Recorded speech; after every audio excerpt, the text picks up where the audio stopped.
Hai hai hai, semangat pagi, semangat Natal semuanya. Bagaimana kabarnya? Puji Tuhan kita bisa ketemu dengan Natal di tahun 2024. Dan itu semua adalah berkat anugerah Tuhan. Apapun keadaan kita hari ini, yang jelas kita sanggup untuk mengucap syukur dalam segala hal. Karena iman kita tahu bahwa kasih Tuhan tidak pernah terbatas oleh ruang dan waktu.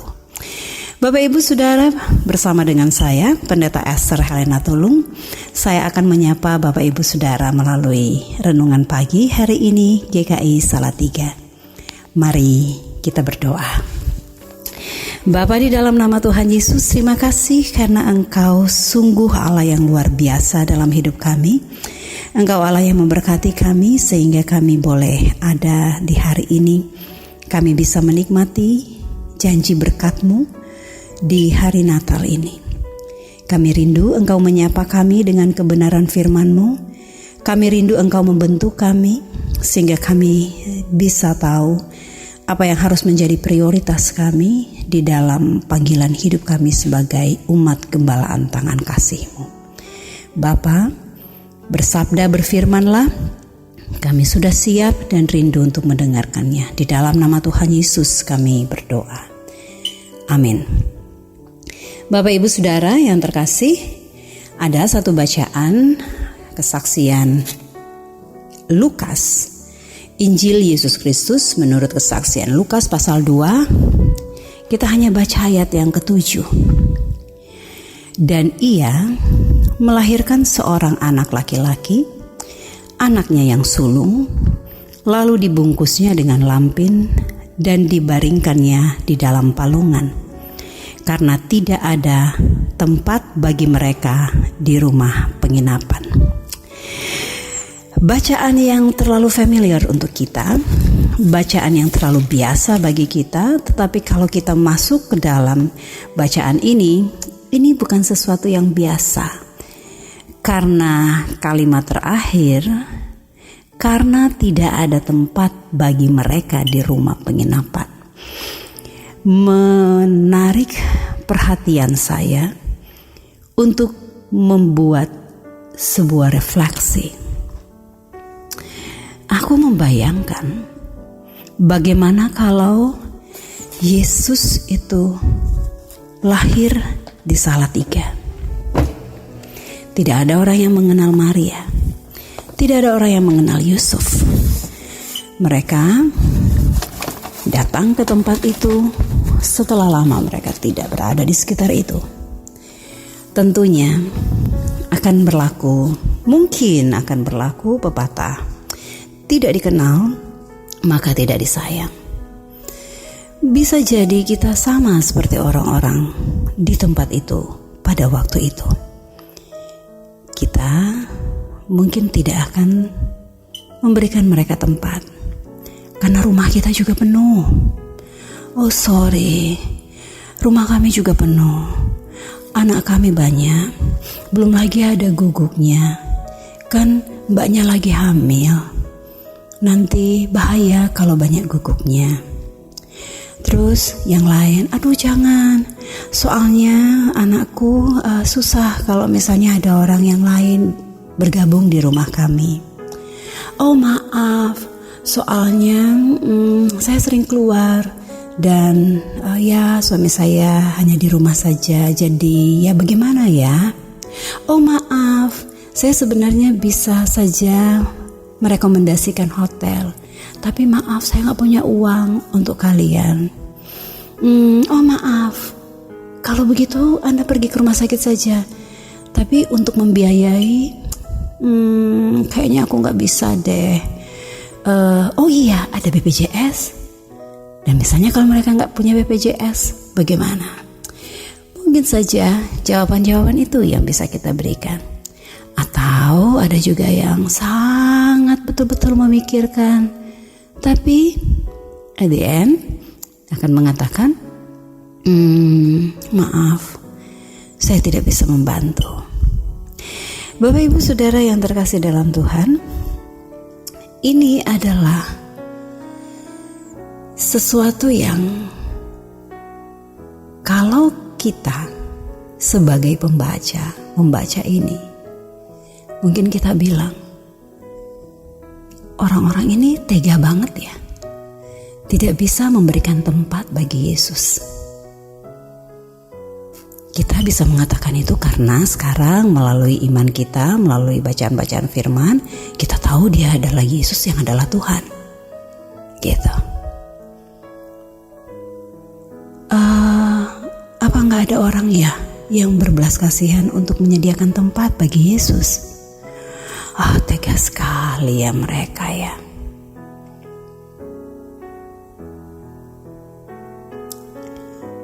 Tapi kemudian saya memikirkan lebih jauh lagi.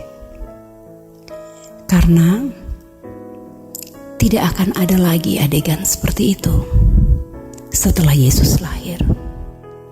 Jadi tidak akan pernah mungkin lagi terjadi Yesus lahir di Salatiga dan kemudian adegan itu terjadi gitu. Dan kita sudah akhirnya kita sudah siap-siap gitu. Yang lebih aku pikirkan adalah Yesus sudah lahir, Yesus sudah ada, kekuatan Roh Kudus sudah diberikannya bagi dunia ini. Tetapi kenapa dunia masih kelihatan penuh dengan stres, penuh dengan konflik, penuh dengan kemarahan, kebencian, perang. Bahkan sesama kita pun di dalam satu rumah sulit untuk saling mengampuni, sulit untuk saling mengasihi. Kita menjadi baik kalau keinginan kita menjadi sesuatu yang terwujud dari orang-orang di sekitar kita. Tetapi kalau tidak, kita memilih untuk tidak menjadi orang yang proaktif untuk menghadirkan sukacita, menghadirkan kedamaian kepada orang-orang yang ada di sekitar kita. Sehingga apa yang saya pikirkan adalah, apa yang saya renungkan adalah, sebenarnya ketika kita melihat bagian terakhir, karena tidak ada tempat baginya di rumah penginapan. Di dalam konteks kita sekarang, kita bisa katakan semua kemarahan, semua keadaan buruk kita, relasi kita yang tidak baik dengan sesama kita, itu terjadi karena tidak ada tempat baginya di hati kita.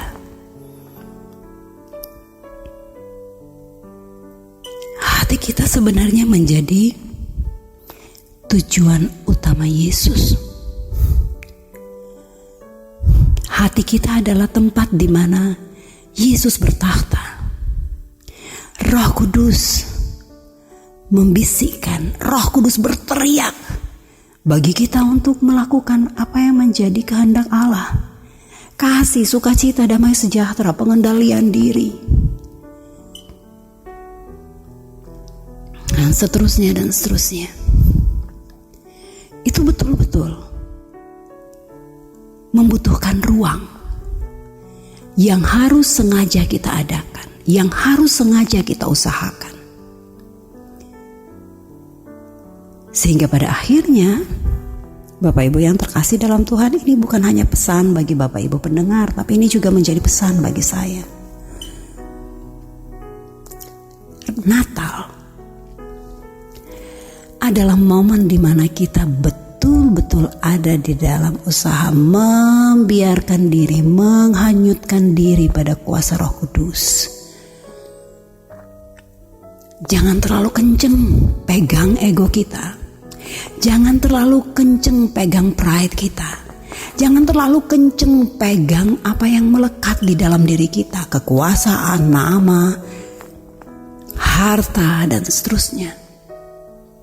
Karena semuanya itu akan membuahkan keegoisan. Atau sebaliknya, jangan terlalu merasa bahwa kita ini adalah orang kecil yang tidak diberkati. Tetapi setiap orang mengalami apa yang Tuhan mau, yaitu Tuhan merancangkan yang baik melalui setiap hati kita. Kalau kita menutup rapat-rapat hati kita untuk pekerjaan Roh Kudus, tidak menjadi rumah bagi Tuhan, serius, kita akan mengalami kehidupan yang sulit dalam hidup kita. Terutama sulit untuk mengucap syukur. Bapak Ibu Saudara yang terkasih dalam Tuhan, sudah sejauh mana Natal mengubahkan kita? Sudah sejauh mana kita mengupayakan ruang menjadi rumah bagi Tuhan di hati kita? Selamat tetap merayakan Natal hari ini, besok, dan seterusnya, sehingga pembentukan kita sebagai umat Allah itu betul-betul ada di dalam kasih dan kemurahan Tuhan. Selamat Natal, Tuhan Yesus berkati, Tuhan Yesus menolong. Salam dari kami yang ada di sini. Ebenezer, sampai di sini Tuhan sudah menolong kita. Amin. Mari kita berdoa. Bapa, terima kasih karena kami sudah ada di dalam kebenaran firman-Mu. Engkau mengingatkan kami hanya dari satu ayat, karena tidak ada tempat bagi mereka di tempat penginapan. Ajar kami untuk menyediakan hati kami menjadi rumah-Mu yang kudus, untuk kami mengubah hidup kami menuju keserupaan Kristus, menjadi berkat, menjadi alat sukacita dan damai sejahtera bagi semua orang yang berjumpa dengan kami, teristimewa di dalam rumah tangga kami. Di dalam nama Tuhan Yesus kami berdoa, di dalam nama Tuhan Yesus kami bersyukur. Haleluya. Amin.